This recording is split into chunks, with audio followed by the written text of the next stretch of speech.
مجھے ان مسلمانوں سے بہت تکلیف ہے جو میلاد النبی پر جشن چراغا ہوتا ہے تو وہ کہتے ہیں یہ فضول خرچی ہے. میں نے کہا بیٹے کی شادی کی لائٹنگ تجھے فضول خرچی نہ دکھی؟ نبی کی آمد کا جشن و فضول خرچی دکھا؟ ارے میرے عزیز، کچھ بولنے سے پہلے سوچا کر. گلی سجاتا ہے، کب سجاتا ہے؟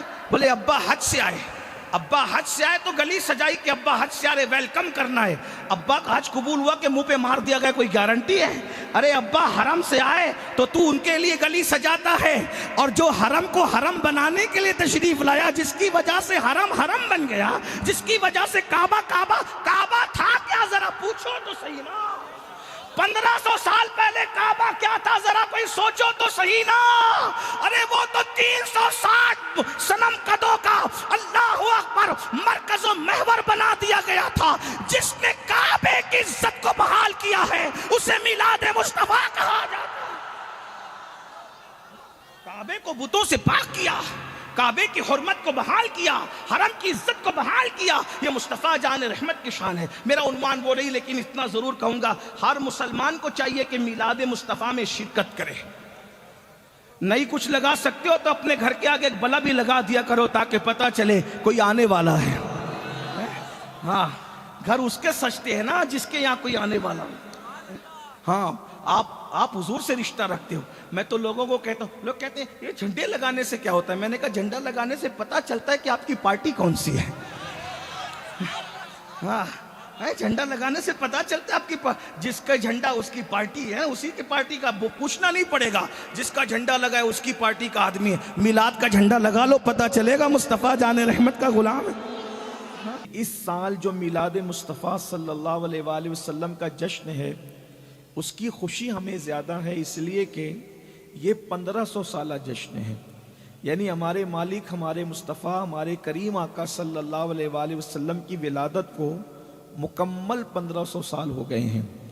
1500 سال کا عرصہ بیت گیا ہے مصطفیٰ جان رحمت صلی اللہ علیہ وآلہ وسلم کی ولادت کو. اس لیے مسلمانوں کو چاہیے کہ بہت اس کو احتشام کے ساتھ، دھوم دھام کے ساتھ اس طرح سے حضور کی میلاد منائیں کہ ہم رہیں نہ رہیں، حضور کی 1500 سالہ میلاد کی یادگار زمین کے اوپر موجود رہے. کسی نے بیوی سے محبت کی تو ایسی یادگار چھوڑ گیا کہ وہ تو چلا گیا، مگر اس کی محبتوں کی نشانی تاج محل کی شکل میں اب بھی موجود ہے. تو کیا ہم بیوی سے محبت کرنے والوں سے بھی غیر گزرے ہو گئے کہ اپنے آقا علیہ السلام کی محبت میں ہم کچھ ایسی چیزیں نہ بنائیں جس سے ہم رہیں نہ رہیں یادگار محبت قائم رہے. اس کے بہت سارے طریقے ہیں. اگر تھوڑی دیر آپ بیٹھیں گے تو میں کچھ باتیں عرض کروں گا. ہمارے بھائی حضرت مولانا سید محمد قادری صاحب نے تو مجھے کان میں بڑے اشارے دے دیے عنوان کے حوالے سے، لیکن میں چاہوں گا کہ جو عنوان انہوں نے دیا ہے اگر اس کا موقع رہا تو اس کو بھی سمیٹ لوں. لیکن آج خاص جو ہے حضور اکرم صلی اللہ علیہ وآلہ وسلم کے ذکر کی محفل ہے، تو کوشش کی جائے گی کہ حضور علیہ السلام کا جتنا زیادہ ذکر ہو اتنا کر لیا جائے. اس لیے کہ ہمارے آقا صلی اللہ علیہ وآلہ وسلم کی یہ شان ہے. ہم بہت خوش نصیب لوگ ہیں. اللہ تبارک و تعالیٰ کا ہم پہ بڑا انعام ہے کہ اللہ نے ہمیں ایسا قائد عطا کیا، ایسا رہنما عطا کیا، ایسا رسول عطا کیا، ایسا آقا عطا کیا کہ ایسا قائد، ایسا رہنما، ایسی ہستی کسی کے پاس موجود ہی نہیں ہے. انبیاء کرام کی کائنات میں بھی ہر نبی شان والے ہیں، لیکن جو شان اللہ نے خالص مصطفیٰ جان رحمت کو عطا فرمائی ہے وہ شان اللہ نے کسی کو عطا نہیں فرمائی ہے. آپ جتنی بھی جس کی شانیں سنتے ہیں، اللہ اکبر، آج میں حضور علیہ الصلوۃ والتسلیم کی ایک ہی شان بیان کروں گا. حضور کے عشاق یہاں پر موجود ہیں. ہمارے ناظم محفل کی محبتوں کا شکریہ، اللہ ان کی کہ جملوں کو میرے لیے دعا بنائے. لیکن یاد رکھیں یہاں جتنے بھی لوگ آئے ہیں وہ صرف مصطفیٰ جان رحمت کے نام پر آئے ہیں، بلکہ میں بھی حضور کے نام پہ آیا ہوں اور آپ بھی حضور کے نام پر آئے ہیں، بلکہ واللہ ہم پیدا بھی حضور کے لیے ہوئے ہیں. میرے امام فرماتے ہیں زمین و زمان تمہارے لیے، مکین و مکان تمہارے لیے، چنین و چنا تمہارے لیے، بنے دو جہاں تمہارے لیے، دہن میں زباں تمہارے لیے، بدن بدن میں ہے جان تمہارے لیے، ہم آئے یہاں تمہارے لیے، ہم آئے یہاں تمہارے لیے، ہم آئے یہاں تمہارے لیے، اٹھے بھی وہاں تمہارے لیے، اٹھے بھی وہاں تمہارے لیے۔ اسی مسلک کو حضرت بیدم شاہ وارسی نے بیان کیا تھا، عدم سے لائی ہے ہستی میں آرزوئے رسول، کہاں کہاں لیے پھرتی ہے جستجوئے رسول، اور بنائے لوں تیری یہ جذبے شوق صلی اللہ کہ آج دامن دل کھچ رہا ہے سوئے رسول۔ اللہ اکبر۔ تو یاد رکھنا دنیا کے اندر کسی نہ کسی کی کوئی نہ کوئی کچھ نہ کچھ شان ہوتی ہے، کچھ نہ کچھ کسی نہ کسی کی حیثیت ہوتی ہے، کسی نہ کسی کی کوئی اہمیت ہوتی ہے۔ مثال کے طور پر اس دنیا کے اندر کوئی ڈاکٹر ہے، اس کی کوئی تو حیثیت ہے، کوئی ٹیچر ہے اس کی کوئی تو حیثیت ہے، کوئی خطیب ہے اس کی کوئی تو حیثیت ہے، کوئی ادیب ہے اس کی کوئی تو حیثیت ہے، کوئی مقرر ہے اس کی کوئی تو حیثیت ہے، کوئی بادشاہ ہے اس کی کوئی تو حیثیت ہے، کوئی وزیر ہے اس کی کوئی تو حیثیت ہے۔ دنیا میں حیثیت والا بننا بہت بڑی بات نہیں ہے۔ لوگ تو ناچ کر بھی حیثیت بنا لیتے ہیں، لوگ تو بندروں کو نچا کر بھی حیثیت بنا لیتے ہیں، لوگ تو دولت کما کر بھی حیثیت بنا لیتے ہیں، لیکن آئیے آج اپنے نبی کی وہ شان سنتے ہیں جس دن کسی کی کوئی شان نہیں ہوگی، جس دن کسی کی کوئی حیثیت نہیں ہوگی، جس دن کسی کو کوئی مقام نہیں دیا جائے گا، بلکہ اللہ اکبر اس دن کا حال یہ ہوگا، اس دن کی کیفیت یہ ہوگی۔ آپ ذرا غور سے سنتے جائیں تاکہ کلمہ کس کا پڑھتے ہو ان کی اہمیت دلوں میں پتہ چلے۔ اپنے جیسے بشر کا کلمہ نہیں پڑھا ہے، کسی بڑے بھیا کہلانے والے کا کلمہ نہیں پڑھا ہے، گاؤں کے چودھری کہلانے والے کا کلمہ نہیں پڑھا ہے، کلمہ تم نے جس کا پڑھا ہے اس نبی کی شان انبیاء کی کائنات انبیاء میں بھی اللہ نے کسی کو ان جیسی شان عطا نہیں فرمایا۔ کیا شان ہے ذرا سنو۔ ایک دن وہ آئے گا، ایک دن وہ آئے گا جس دن کے بارے میں اللہ فرماتا ہے مالکی یوم الدین، اللہ روز جزا کا مالک ہے۔ اس دن کسی کو کلام کرنے کی جرت نہیں ہے۔ قرآن مقدس کہتا ہے یوم یقوم الروح والملائکہ صفا لا یتکلمون الا من اذن۔ اس دن جبریل اور سارے فرشتے، جبریل علیہ السلام سید الملائکہ، سدرہ کا مکین، اور ان کے ساتھ سارے فرشتے اللہ کی ہیبت سے تھر تھر کانپتے ہوں گے۔ یہ کیفیت اس دن حضرت جبریل کی ہوں گی۔ سارے انبیاء کی زبان پر بھی، انبیاء کرام اللہ کے مقبول بندے ہیں، یہ کوئی چھوٹے لوگ نہیں ہیں، یہ بہت بڑے لوگ ہیں۔ اللہ کے انتخاب کو انبیاء کہتے ہیں، اللہ کے منتخب کردہ بندوں کو انبیاء کہتے ہیں، چنے ہوئے میں چنے لوگوں کو انبیاء کہتے ہیں۔ لیکن اس دن انبیاء کرام کی شان بھی یہ ہوگی، نفسی نفسی کہیں گے، نفسی نفسی اذهبوا الی غیری، نفسی نفسی اذهبوا الی غیری، نفسی نفسی اذهبوا الی غیری۔ حضرت آدم بھی یہی کہیں گے۔ نفسی نفسی کا مطلب اگر آپ لیں تو یہ کہ آج مجھے تو اپنی جان کی پڑی ہے، مجھے تو آج اپنی جان کی پرواہ ہے۔ ذرا غور تو فرمائیں اس دن کی کیفیت کیا ہوگی جب انبیاء کرام یہ کہیں گے نفسی نفسی اذهبوا الی غیری، اور یہ کوئی مجبوری نہیں ہے، یہ کوئی ان کی بے عزتی نہیں ہے، بلکہ یہ ان کی شان ہے۔ اللہ کے خوف کی وجہ سے، اللہ کے ڈر کی وجہ سے، اللہ کی خشیت کی وجہ سے اگر کوئی نفسی نفسی کہتا ہے تو یہ بھی اس کی اپنی شان ہے، یہ بھی اس کا اپنا مقام ہے۔ ہم اس اعتبار سے دیکھتے ہیں۔ لیکن یاد رکھنا انبیاء کرام، جب انبیاء کی زبان پہ نفسی نفسی ہوگا تو آپ مجھے بتائیں کس کی اس دن کیا حیثیت ہوگی، اس دن کس کا کیا مقام ہوگا۔ لیکن اب آئیے، کائنات کے ہر انسان کو پتا ہونا چاہیے کہ جب فرشتوں کو کلام کرنے کی جرت نہیں ہوگی، فرشتے تھر تھر کانپیں گے، حتیٰ کہ فرشتوں کا سید و سردار حضرت جبریل علیہ السلام خود بھی تھر تھر کانپ رہے ہوں گے۔ اس دن انبیاء کی زبان پہ نفسی نفسی ہوگا، کوئی اللہ کی بارگاہ میں حاضر ہونے کی ہمت اور جرت نہیں کرے گا، کوئی اللہ سے کلام کرنے کی ہمت اور جرت نہیں کرے گا۔ اس دن اللہ تمہارے اور میرے رسول کو وہ مقام عطا فرمائے گا کہ وہ مقام اللہ کسی کو عطا نہیں کرے گا۔ پہلے ان کی شہزادی کا ایک مقام سن لے، پھر اندازہ کر لینا جب بیٹی کو یہ مقام حاصل ہوگا تو بابا کو کیا مقام حاصل ہوگا۔ اسی دن جس دن کوئی کسی کا پرسان حال نہیں ہوگا، نہ ماں بیٹے کو پہچانے گی، نہ بیٹا ماں کو پہچانے گا، خون کے رشتے حرف غلط کی طرح مٹتے ہوں گے، خون کے رشتے خواب شرمندہ کی طرح ٹوٹتے ہوں گے۔ اللہ اکبر۔ اس دن جب سیدہ کائنات، مخدومہ کائنات، ملکہ فردوس بری، ام الحسنین، سیدہ طیبہ طاہرہ عابدہ زاہدہ راکعہ ساجدہ نقیہ تقیہ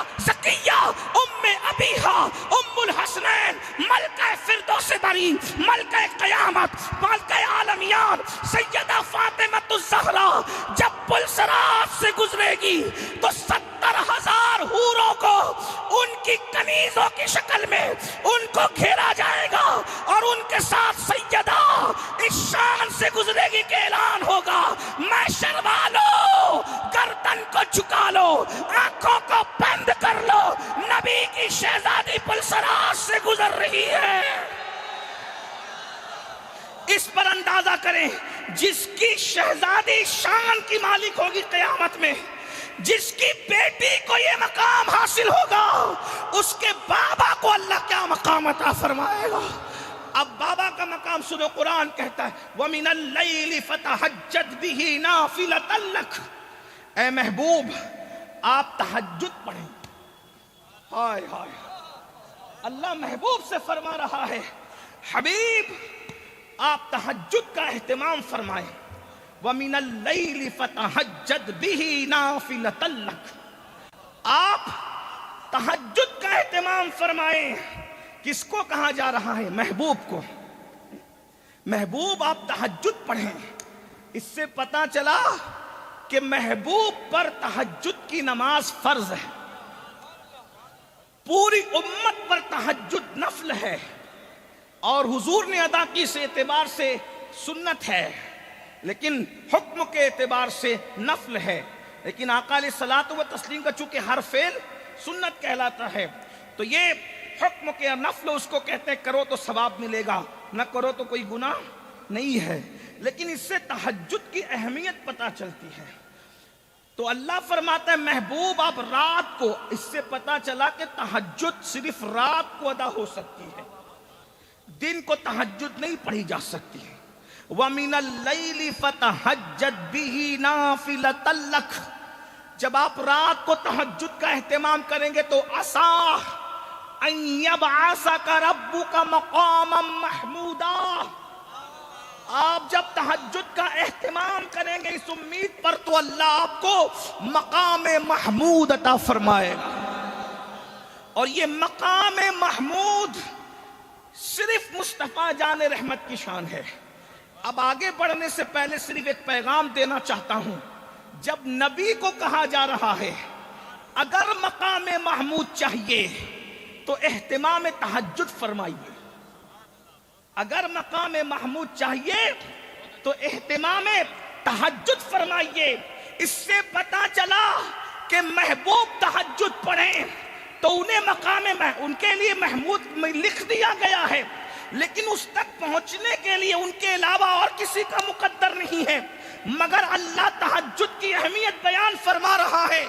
اب مسلمانوں آپ سے کہتا ہوں، اگر کوئی حاجت ہو، کوئی حاجت درپیش ہو، کوئی مشکل درپیش ہو، اللہ سے کوئی اپنا معاملہ منوانا ہو، تو آپ کہتے ہیں نا جب کوئی چیز کسی سے منوانی ہوتی ہے تو اس کو جو بہت پسند ہوتا ہے آپ وہ لے کر کے جاتے ہو۔ یار کام بنانا ہے، قلم پسند ہے تو قلم دے دو، کام بنانا ہے، خوشبو پسند ہے تو خوشبو دے دو، کام بنانا ہے، تعریف پسند ہے تو تعریف دے دو، کام بنانا ہے، کپڑے پسند ہے تو کپڑے دے دو۔ بلا تمثیل قدرت کے یہاں اگر کام بنانا ہے، بڑے سے بڑا کام بنانا ہے تو جب سب سو جائیں آدھی رات کو اٹھو اور اٹھ کر کے تازہ وضو کرو اور وضو کر کے تہجد پڑھو اور پھر اللہ کے یہاں گڑ گڑاؤ۔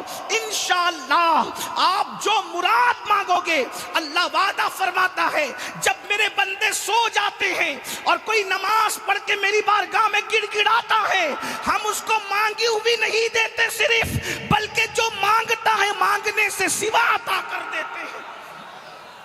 آج مصیبتوں کو لے کر کے تم بہت پریشان ہو میرے بھائی، یہ بچے کی پریشانی، وہ بیٹی کی تکلیف، وہ رشتہ نہیں آتا، وہ گھر میں مصیبت۔ تہجد پڑھ کر تو دیکھیے، اللہ اکبر۔ لیکن میں اس قوم سے مخاطب ہوں کہ جو قوم فجر نہیں پڑھتی، اس کو میں تہجد کی بات کر رہا ہوں۔ لیکن ہم لوگ مایوس نہیں ہیں، نہیں اقبال مایوس اپنی کشت ویراں سے، ذرا نم ہو تو یہ مٹی بڑی زرخیز ہے ساقی، کوئی تو سنے گا گا، کوئی تو عمل کرے گا۔ اور اتنے بڑے جلسے میں میرے کسی ایک بھائی نے بھی عمل کر لیا۔ میرے بھائی تہجد پڑھ کے دیکھو، لیکن تہجد اسی کی قبول ہے جو پانچوں وقت کی پڑھتا ہے پھر تہجد پڑھتا ہے۔ ایسا نہیں ہوگا کہ نہ فجر پڑھی نہ عشاء پڑھی اور تہجد کے لیے کھڑے ہو گئے، ایسا نہیں۔ تہجد کی برکت کیا ہے؟ جس طریقے سے ورزش کرنے سے ہماری باڈی بنتی ہے، ویسے تہجد پڑھنے سے ہماری روح طاقتور ہوتی ہے، اور جب روح طاقتور، توجہ کرنا، جب ہماری باڈی، ہمارا جسم طاقتور ہوتا ہے تو اللہ اکبر، پہلی چیز تو ہم خوبصورت نظر آتے ہیں، دوسری چیز ہم ہر کام کر لیتے ہیں، وزن اٹھانا ہو، چلنا ہو، یہ کرنا ہو، وہ کرنا ہو۔ لیکن جب روح طاقتور ہوتی ہے تو آسمانوں پہ اٹھتی ہے تو لوح محفوظ کو دیکھ لیتی ہے، اور سینے پہ اٹھتی ہے تو دلوں کے حال دیکھ لیتی ہے۔ اللہ اکبر، روح کی طاقتور ہونے کے لیے تہجد بہت ضروری ہے۔ تو صوفیاء کے دل سے جا کے پوچھو، حضرت ہمارے مرشد سیدنا مخدوم اشرف جہانگیر سمنانی رضی اللہ تعالیٰ عنہ ارشاد فرماتے ہیں، صبح کے وقت جاگ کر، یعنی آخری رات کے آخری پہر میں عبادت کر کے مجھے جو مقام اور مرتبے حاصل ہوئے ہیں، کسی عبادت کی وجہ سے وہ مقام مجھے حاصل نہ ہو سکا۔ اس سے پتہ چلتا ہے کہ رات کے آخری وقت میں عبادت کرنا کس قدر عظیم ہے، کس قدر اس کی برکات ہیں، کس قدر اس کے فیوز ہیں۔ اس لیے مسلمانوں کو چاہیے اگر اپنی تقدیر جگانا ہے تو رات کے آخری وقت میں جاگنا سیکھو۔ جو رات کے آخری وقت میں جگتا ہے اس کی تقدیر کبھی سوتی نہیں ہے، اس کی تقدیر ہمیشہ جاگ جاتی ہے۔ لیکن افسوس، شومی قسمت، میری قوم پر کون ماتم کرے، میری قوم کے حالات پر کون رونا روئے۔ اللہ اکبر، یہ قوم رات کے 3-3 4-4 بجے تک جاگتی ہے اور فجر کے وقت تو سوتی پڑی رہتی ہے۔ یاد رکھو، یہ رات دیر گئے تک جاگنے کا سلسلہ بند کرو۔ اگر کوئی کام نہ ہو، عشاء پڑھ کے سو جایا کرو اور رات کے آخری پہر میں اٹھو۔ ایک بات میں یہ کہہ دوں، جو رات کے آخری پہر میں جاگ کر خدا کی بارگاہ میں گڑ گڑانا سیکھ لے گا، انشاءاللہ اس کو کسی تعویذ کی ضرورت نہیں پڑے گی، اس کو کسی کے دروازے پر بھیک مانگنے کی ضرورت نہیں پڑے گی، اس کو کہیں پر گڑ گڑانے کی ضرورت نہیں پڑے گی۔ وہ کبھی نہ کہے گا کہ میری بیٹی کو رشتے نہیں آتے، اس لیے کہ رات کے آخری وقت میں گڑ گڑانے کی فضیلت الگ ہے۔ بہرحال میرا عنوان آج وہ نہیں، کبھی یاد دلائیں تو اس پر گفتگو ہوگی،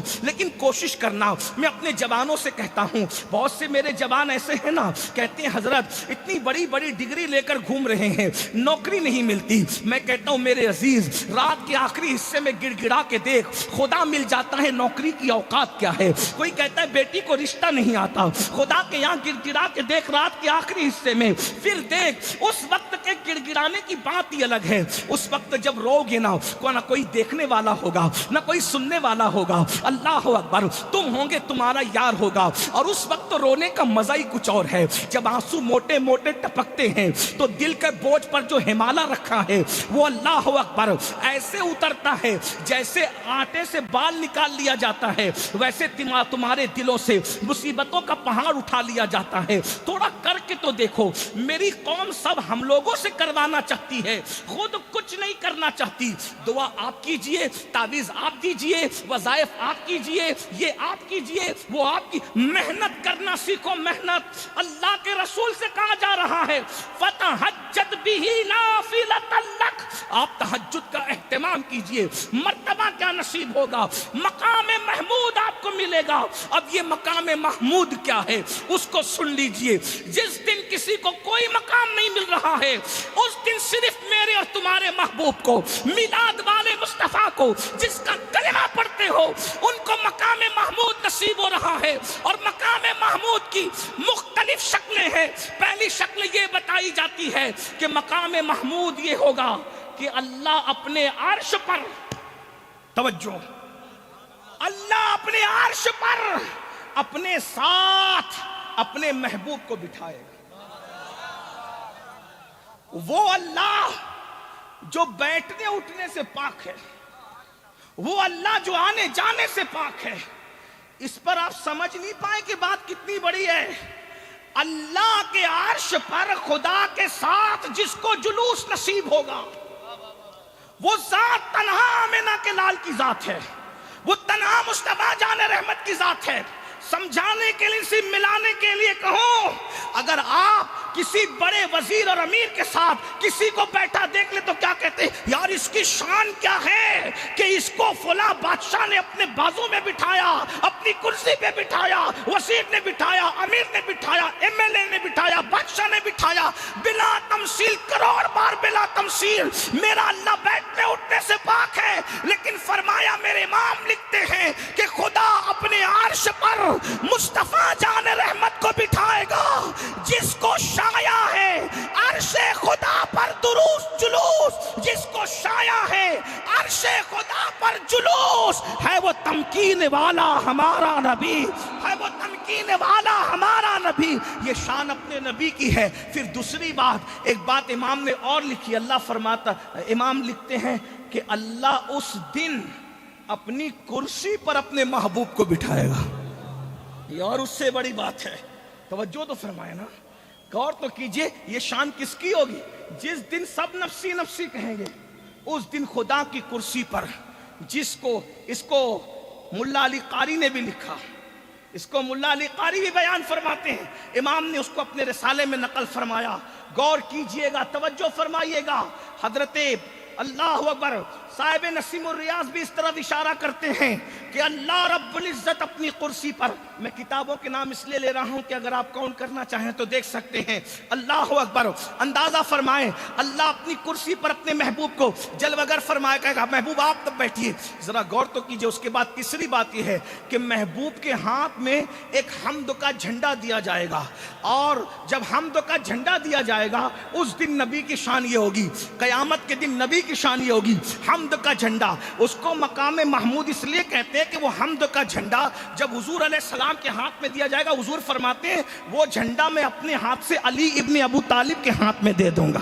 اللہ اکبر، توجہ فرمائے، یہ بھی اللہ اللہ، تو وہ جھنڈا جو ہے دور کے غلاموں کو بھی تسلی دے رہا ہوگا، اور قریب کے غلام بھی جو ہے اس میں اس کے سائے میں ہوں گے، بلکہ سارے غلام اس کے سائے میں ہوں گے۔ غلام تو غلام ہے، انبیاء کے بارے میں بھی فرمایا کہ قیامت کے دن سارے انبیاء آدم سے لے کے عیسیٰ تک سب میرے جھنڈے کے نیچے ہوں گے، ولا فخر، اور میں فخر نہیں کرتا اس بات پہ، یہ اس پہ بھی توجہ کریں، آقا فرماتے ہیں سارے انبیاء میرے جھنڈے کے نیچے ہوں گے، ولا فخر، میں اس پہ فخر نہیں کرتا۔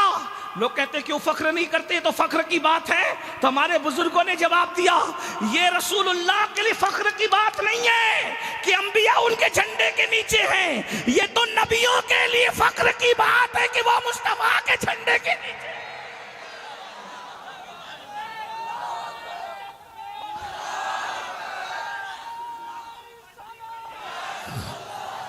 اندازہ تو فرمائیں، سارے انبیاء، یہ قیامت کے دن اپنے نبی کی شان ہے، اپنے نبی کی عظمت تو ذرا پہچانو، نبی کے بارے میں کچھ بھی نہیں جانتے، جس کا کلمہ پڑھتے ہو 1500 سالہ جشن منا رہے ہو، کتنے مسلمان ہیں جنہوں نے پوری سیرت النبی پڑھی ہے؟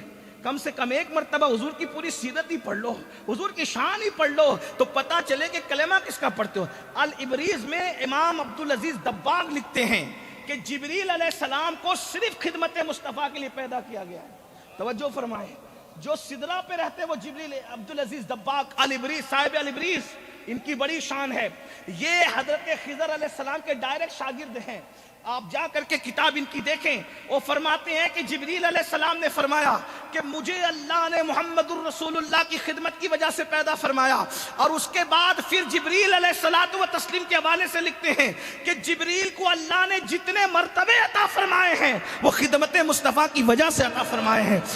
جس کی خدمت کر کے جبریل سید الملائکہ کا منصب پائیں، جب خادم کی شان کا یہ عالم ہے تو مخدوم مصطفیٰ جان رحمت کی شان کا عالم کیا ہوگا؟ اس سے اپنے نبی کی عظمت کا اندازہ تو کیجئے۔ تو فرماتے ہیں کہ میں سارے انبیاء میرے جھنڈے کے نیچے ہوں گے، اور اس کے بعد پھر سن لیجئے اللہ کے رسول صلی اللہ علیہ وآلہ وسلم کے ہاتھ میں جو مقام، جو حمد کا جھنڈا ہوگا، اور مقام محمود پر حضور فائز ہوں گے، تو جب حضور کو اللہ دیکھے گا جیسا کہ اس کی شان ہے، تو اللہ حضور کو دیکھے گا، اور اس دن، جس دن نہ، میں اپنے جملے میں کہہ دوں برا مت ماننا، اس دن نہ کسی کی دادا گیری چلے گی، نہ اس دن کسی کی بابا گیری چلے گی، اس دن اپنے نبی کی شان یہ ہوگی کہ اللہ اپنے محبوب کو دیکھے گا، اور محبوب کو دیکھ کر اللہ محبوب کی شان بیان کرے گا۔ اللہ اپنے محبوب کی شان بیان، وہ دن کیسا دن ہوگا ذرا غور کیجئے. اللہ اپنے محبوب کی شان بیان کرے گا. جب اللہ کو دیکھیں گے انبیاء کرام کہ اللہ اپنے محبوب کی شان بیان کر رہا ہے، تو انبیاء کرام بھی اللہ کو دیکھ کر کے بھئی اللہ محبوب کی شان بیان کر رہا ہے، تو سارے انبیاء میرے نبی کی شان بیان کرنے لگیں گے. جب انبیاء کو لوگ دیکھیں گے تو مومنین نبی کی شان بیان کرنے لگیں گے. جب مومنوں کو دیکھیں گے تو جو یہاں نہیں مانتے وہ کافر اور منافق بھی میرے نبی کی شان بیان کرنے لگیں گے. یعنی میدان محشر میں کیا مزہ آئے گا. ایک ہستی ہوگی جس کو مصطفیٰ جان رحمت کہتے ہیں، اور پورا میدان محشر جہاں 1-2 لاکھ نہیں، 1-2 کروڑ نہیں، 1-2 ارب خرب نہیں، اولین اور آخرین سب جمع ہوں گے اور سب کا نعرہ ہوگا محمد ہمارے.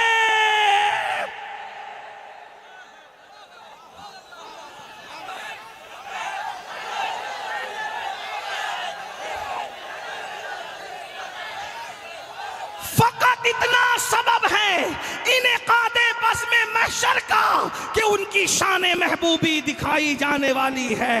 سب لوگ حضور کی شان بیان کریں گے. اس وقت بریلی کا تاجدار کہتا ہے ہماری بھی تو کوئی تمنا ہوگی، ہماری بھی تو کوئی آرزو ہوگی. ارے سب نبی کی شان، اللہ نبی کی شان بیان کر رہا ہے، آدم و خلیل نبی کی شان بیان کر رہے ہیں، اولیاء صحابہ انبیاء سب نبی کی شان بیان کر رہے ہیں، حتیٰ کہ منافق اور مومن بھی نبی کی شان بیان کر رہے ہیں. اس وقت امام کہتے ہیں ہماری تمنا کیا ہے، سبا وہ چلے کہ باغ پھلے، وہ پھول کھلے کہ دنوں بلے، لیوا کے تلے ثنا میں کھلے ہماری زماں تمہارے لیے. اس وقت ہم بھی نبی کی تعریف، اس لیے کہتا ہوں نبی کی تعریف ابھی سے کرو، میلاد سے چڑا نہ کرو. بیٹے کا برتھ ڈے منانے پر اعتراض نہیں ہے، نبی کی میلاد منانے سے کیا تکلیف ہے؟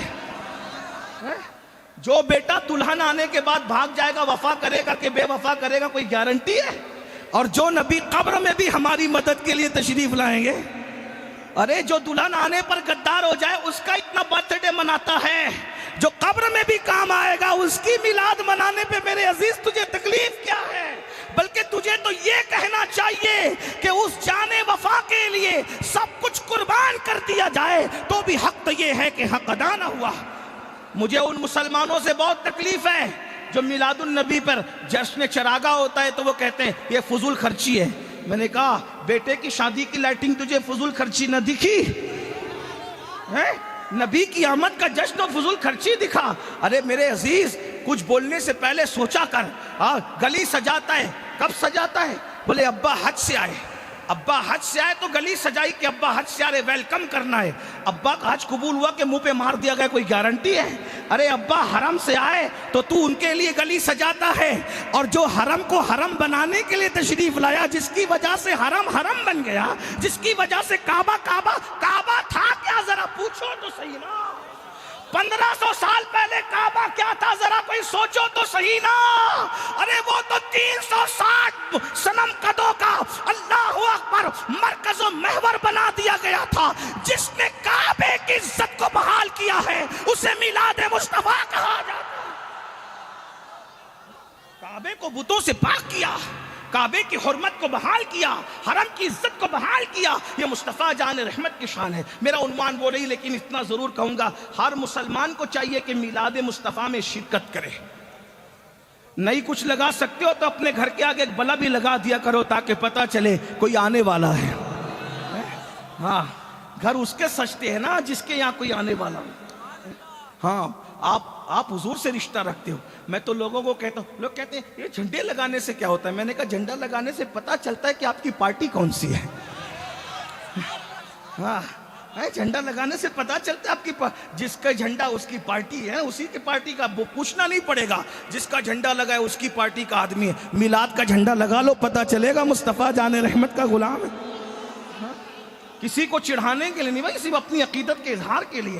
مٹھائی بانٹو، غریبوں کا خیال کرو، مفلسوں کا خیال کرو، بیواؤں کے سر پہ چادریں ڈالو، بیماروں کی جا کر عیادت کرو، بیماروں کو پھل فروٹ تقسیم کرو. ملک ہندوستان میں لوگ درخت کاٹ کر کے ملک کا ماحول خراب کر رہے ہیں، اس لیے آپ درخت لگاؤ نا. حضور کی آمد پر جھنڈے لگانے کے ساتھ، بھائی جھنڈے تو بارش توڑ سکتی ہے لیکن اتنے درخت لگا دو کہ پورا ملک ہرا ہرا ہو جائے. ہیں؟ اور یہاں جو موسم خراب ہونے لگتا ہے اور اس طریقے سے جو ہے وہ دھول مٹی لوگوں کو بیمار کر رہی ہے، جب میلاد کے نام پہ درخت لگیں گے تو پھر دھول مٹی کا بھی جو ہے وہ اثر نہیں پڑے گا، موسم برباد ہو رہے اس کا اثر نہیں پڑے گا۔ یہ جو بارش آگے پیچھے ہوتی ہے، سردی آگے پیچھے ہوتی ہے، دھوپ آگے پیچھے ہوتی ہے، اگر مسلمان نوجوان کچھ تہیا کرنے کے کام بہت ہے، کچھ لوگ ہاسپٹل بنائیں، کچھ لوگ اسکول بنائیں، کچھ لوگ کالج بنائیں، کچھ لوگ درخت لگائیں، کچھ بیواؤں کی مدد کریں، کچھ لوگ درود شریف کی نظر حضور کی بارگاہ میں پیش کریں۔ کام کرنے کے بہت ہے، کرنے والا چاہیے۔ میلاد کی یادگار نہیں کچھ کر سکتے، اپنے آنگن میں ایک درخت لگا۔ کتنے لوگ، ہزاروں لوگ موجود ہیں، ہر بندہ اگر میلاد النبی کے دن 12 ربیع الاول کو ایک درخت لگائے گا، میرے پیارے بھارت کے اندر ہزاروں درخت صرف جے پور کی سرزمین پر نظر آئیں گے۔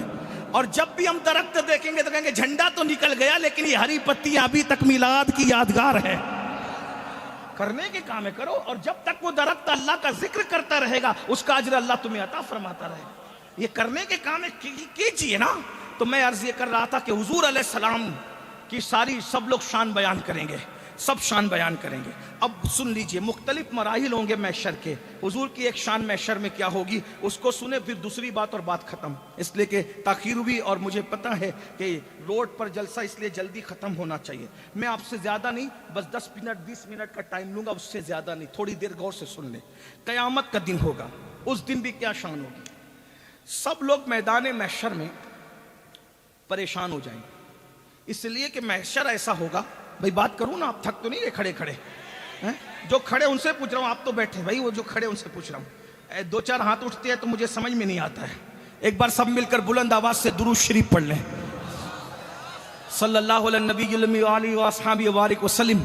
صلاۃ و سلام علیک یا سیدی یا رسول اللہ، صلاۃ و سلام علیک یا جد الحسن والحسین۔ بس 2 باتیں پیش کرنا ہے، 2 باتیں سن لے، بات پوری کرتا ہوں۔ آج جلدی زیادہ دیر تک گفتگو نہیں کروں گا، موسم بھی پروگرام کی حمایت میں نہیں ہے، وہ ڈرا رہا ہے، تو بس اتنی سی بات۔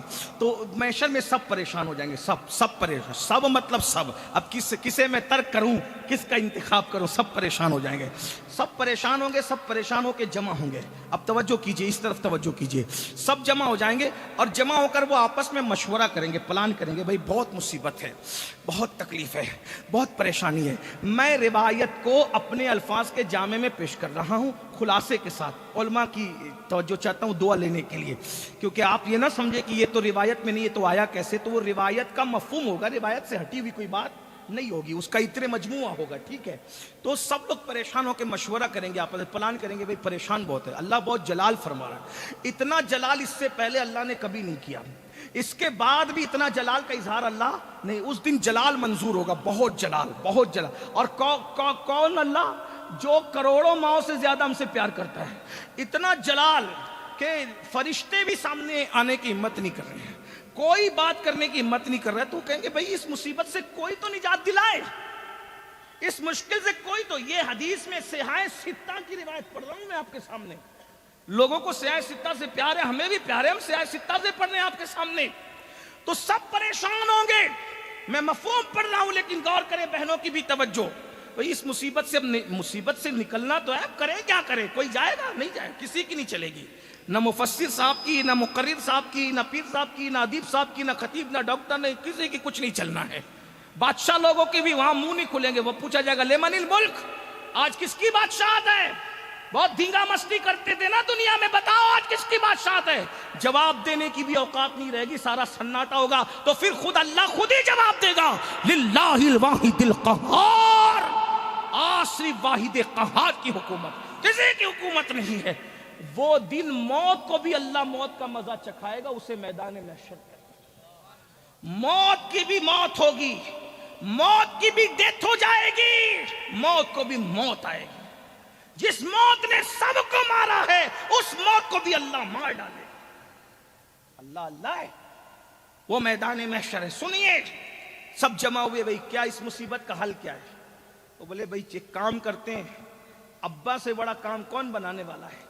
چلو ابا کے پاس چلتے ہیں، ابا کام بنائیں گے۔ اب سب کے ابا الگ الگ ہے تو کتنے ابا کو ڈھونڈنے کا؟ سارے ابوں کا جو ابا ہے اس کے پاس چلو۔ اور سارے ابوں کا ابا کون ہے؟ اسی کو حضرت آدم علیہ السلام کہتے ہیں۔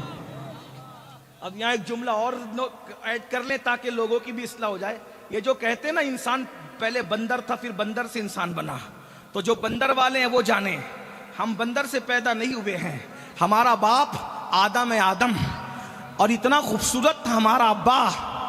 بندر تو آج بھی خوبصورت نہیں، اس کو آج بھی استغفار کر، اس کو دیکھو تو سنت یہ کہ استغفار کیا جائے۔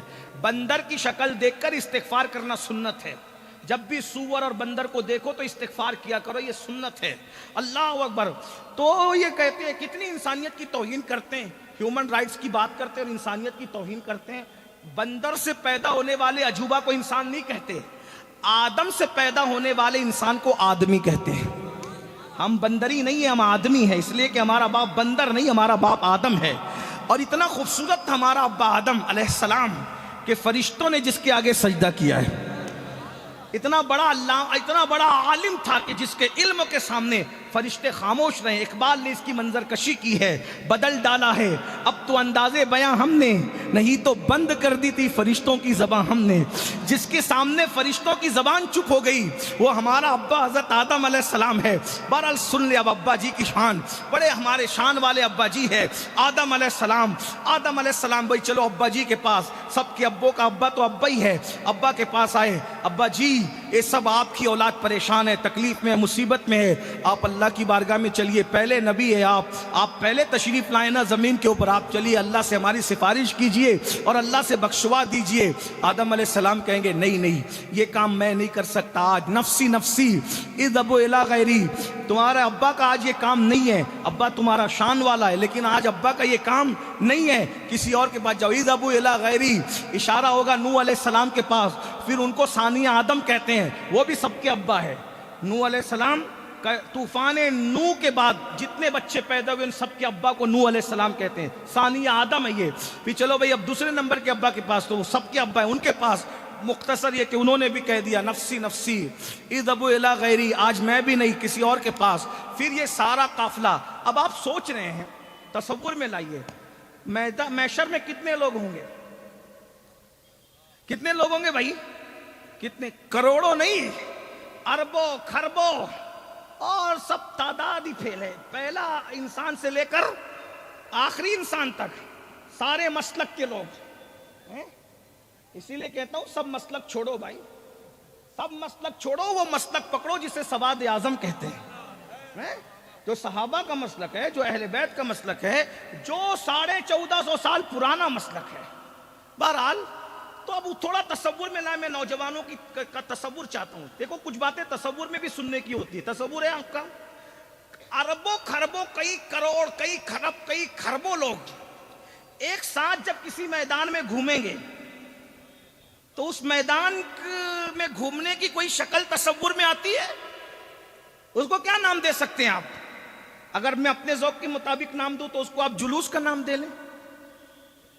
بھئی جلوس اسی کو کہتے ہیں نا، ساری بھیڑ جمع ہو کر کے اکٹھا گھومتی ہے کسی کے نام پہ، کسی کے نام پہ گھومتی ہے نا۔ تو اس دن جو جلوس نکلا ہے، جلسہ تو پہلے ہو گیا، جلسہ تو پہلے ہو گیا، اس کا عنوان عظمت مصطفیٰ تھا، ہے نا، بلکہ بعد میں ہوگا وہ تو چلے وہ بھی دیکھ لیں گے۔ لیکن بہرحال اول آخر جو بھی، یا تو جلسہ ہے یا تو بات سمجھ میں آتی ہے، کوئی غلط تو نہیں کہہ رہا ہوں بھائی، جمع ہو کر کے ذکر کریں تو یہ جلسہ ہوا، اور سب لوگ چل رہے ہیں تو کس کے لیے بھائی؟ پہلے پہنچے، جلوس پہنچا کہاں؟ آدم علیہ السلام کے پاس۔ جلوس پہنچا کہاں؟ اختلاف ہے آپ کو میری بات سے؟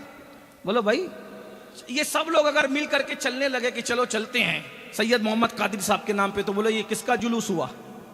بولو بھائی کس کا ہوا؟ سید محمد صاحب کا ہوا۔ مولانا صاحب کے نام پہ چلیں، فلاں کے نام پہ چلتے، جس کے نام پہ چل رہے ہیں اسی کا جلوس ہو گیا، یہی تو ہے نا؟ بولو بھائی ہے کہ نہیں ہے؟ الیکشن کے نام پہ چلے تو الیکشن کا جلوس ہو گیا، سلیکشن کے نام پہ چلے تو سلیکشن کا ہو گیا، سیاسی لیڈر کے نام پہ چلے اس کا۔ تو اب میدان محشر میں جو جلوس چل رہا ہے وہ ڈھونڈ کس کو رہا ہے؟ یہاں جلوس پہ پابندیاں لگانے کی بات کرنے والوں، وہاں بھی تو کوئی جلوس ہوگا، ذرا یہ بھی تو دیکھو نا بھائی۔ اس لیے تھوڑا سا جلسے جلوس سے جلا مت کرو، ہاں یہ جلنے کی چیز نہیں ہے، نبی تمہارے بھی ہے، نبی ہمارے بھی ہے، کم سے کم کلمہ پڑھانے کا تو احسان جانو۔ اتنے سارے جلوس ہضم کر لیتے ہو، ہم نبی کے نام کا ایک ہضم کرنے میں جاتا کیا ہے؟ ارے یہ جلوس میلاد مصطفیٰ ہے، جو جانتے ہیں وہ جان لے، جو نہیں جانتے وہ بھی جان لے، داڑیاں رکھنے والے بھی جان لے اور داڑیاں منڈانے والے بھی جان لے، کلمہ پڑھنے والے بھی جان لے، کلمے کے منکر بھی جان لے، ہندوستان کی آزادی میں 80% کسی نے رول ادا کیا ہے تو وہ جلوس میلاد مصطفیٰ ہے۔ آپ کیا سمجھتے ہیں؟ آپ کیا سمجھتے ہیں؟ پبلک جمع کرنے کا بہانہ بنا تھا یہ جلوس میلاد مصطفیٰ، پبلک جلوس جمع کرنے کا بہانہ بن گیا اور ذکر مصطفیٰ کے صدقے میں ملک کی آزادی کا سبب بھی بن گیا۔ آپ کیا سمجھ رہے ہیں میرے بھائی؟ حکمت سے کام کیا کرو، اس طریقے کی باتیں نہ کیا۔ اگر ان سے بھی کہتا ہوں کلمہ تو تم نے بھی پڑھا ہے، کلمہ پڑھنے کا تو احساس کر لو، تھوڑی سی بات ہے نا، نہیں کرتے چپ رہ جاؤ یار، چلو یہ تو نصیب کی بات ہے۔ کوئی سیاسی لیڈروں کے لیے جلوس نکالتا ہے، کوئی محبوب خدا کے لیے نکالتا ہے، نصیب کی بات ہے، لیکن بارہ تھوڑی دیر چپ رہ لیا کرو۔ سارے قلم کی جولانیاں میلاد کے موقع پہ تمہیں نظر آتی ہے، ایسا نہ کرو۔ کوئی سنے گا تو کیا کہے گا؟ دنیا میں سبھی رہتے ہیں نا، تم بھی کلمہ پڑھتے ہو۔ میں بات کیا کر رہا تھا، سب لوگ مل کر کے چلے، آدم علیہ السلام سے نوح علیہ السلام سے پھر ابراہیم، یہ نبیوں کے باپ ہیں، ابو الانبیاء۔ وہ کہیں گے نفس مختصر کر رہا ہوں اس لیے کہ میں آج دیکھ رہا ہوں کہ جے پور والے مجھے حیرت سے کیوں دیکھ رہے ہیں، حالانکہ یہ بات اتنی بڑی ہے کہ اس موقع پہ سنی چپ نہیں رہتا، اس موقع پہ تو پتھر بھی سبحان اللہ کہتے ہیں، لیکن بہرحال کوئی بات نہیں، جے پور والے اگر سبق بھول جاتے ہیں تو بھول جایا کریں، کوئی بات نہیں۔ ہاں لیکن میلاد کا جلسہ ایسے تیجے کی طرح تھوڑی سنا جاتا ہے۔ ہاں سب ادھر ادھر گھوم رہے اور آپ چپ ہیں، چلیں ٹھیک ہے کوئی بات نہیں، اگر چپ ہیں تو چپ ہی رہے۔ وہ اس جلوس کے اندر میں اور آپ بھی رہیں گے، اتنا سن لو۔ ہاں اس جلوس میں میں اور آپ بھی رہیں گے، لیکن سب کو بلا دیا جائے گا۔ ڈائریکٹ جانا کدھر ہے؟ اللہ کے بلانے میں بھی حکمت ہے، اس لیے کہ ملا لوگوں کو بھی تو جواب دینا ہے نا۔ اگر اللہ نہ بلائیے حدیث تو ڈائریکٹ چلے جائیں شارٹ کٹ میں چلے جائیں اور وہاں کام بن جائے تو کوئی کہہ سکتا ارے وہاں تو کام بن گیا نا، لیکن دوسری جگہ بھی تو بن سکتا تھا نا۔ تو اللہ نے فرمایا میں تجھے اس دن اپنے محبوب کی شان بتاؤں گا، شارٹ کٹ میں آنے نہیں دوں گا، پورا محشر گھما کر کے وہاں پہنچاؤں گا تاکہ پتا چلے کسی سے نہ بنی تو میلاد والے مصطفیٰ سے بنی۔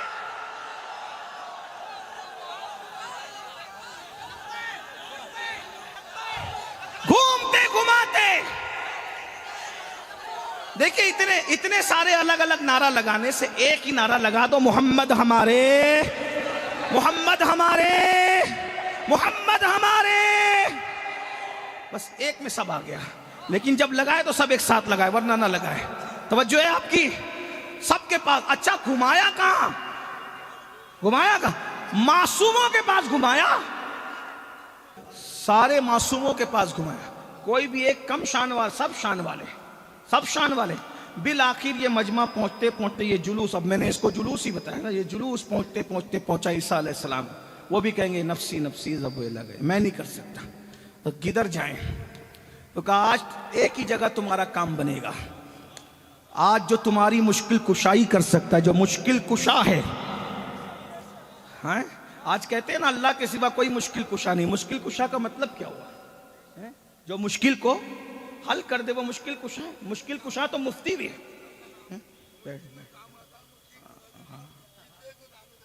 ماشاءاللہ بیٹھ جاؤ، ڈانٹو نہیں، یہ محفل میں سب کو حق ہے بولنے کا، ڈانٹو نہیں۔ پتہ نہیں حضور کی بارگاہ میں کون مقبول ہے، کسی کو نہ ڈانٹو، سب یہاں سب وی آئی پی لوگ ہیں، کوئی غریب نہیں، کوئی امیر نہیں، کوئی چھوٹا نہیں، کوئی بڑا نہیں، کوئی ان پڑھ نہیں، کوئی عالم نہیں، یہاں سب حضور کے غلام ہیں۔ اب دل سے سنو، بس کچھ نہ کہو۔ مفتی بھی مشکل کشا ہے، اور یہ میں نہیں کہہ رہا ہوں، الاشباح والنظائر کے مقدمے میں جو ادھر سے چھپی ہے نا سہارنپور کے قریب سے، وہ شارع نے لکھا ہے الاشباح والنظائر کے مقدمے میں کہ مفتی مشکل کشائی کر دے۔ جب مفتی مشکل کشائی کرتا ہے تو جس کے اصول اور ضابطوں کو پڑھ کر مفتی مشکل کشا بنتا ہے، اور اس کو مشکل کشا کہنے میں کون سا شرک ہے؟ بتائیے نا۔ بلکہ ایک بات بتاؤں، صرف وہی مشکل کشا نہیں ہے، اس کے دامن سے جو وابستہ ہو جائے نا خدا اس کو بھی مشکل کشا بنا دیتا۔ ہاں یہ ایک الگ عنوان ہے، کون کون مشکل کشا ہے، چھوڑیے ابھی یہ عنوان۔ لیکن اس دن عیسیٰ علیہ السلام کے پاس پہنچے گا، آج تمہاری مشکل جو حل کرے گا۔ اس لیے کہتا ہوں وہاں مسلک بدلنے سے اچھا ہے کہ یہی بدل لو۔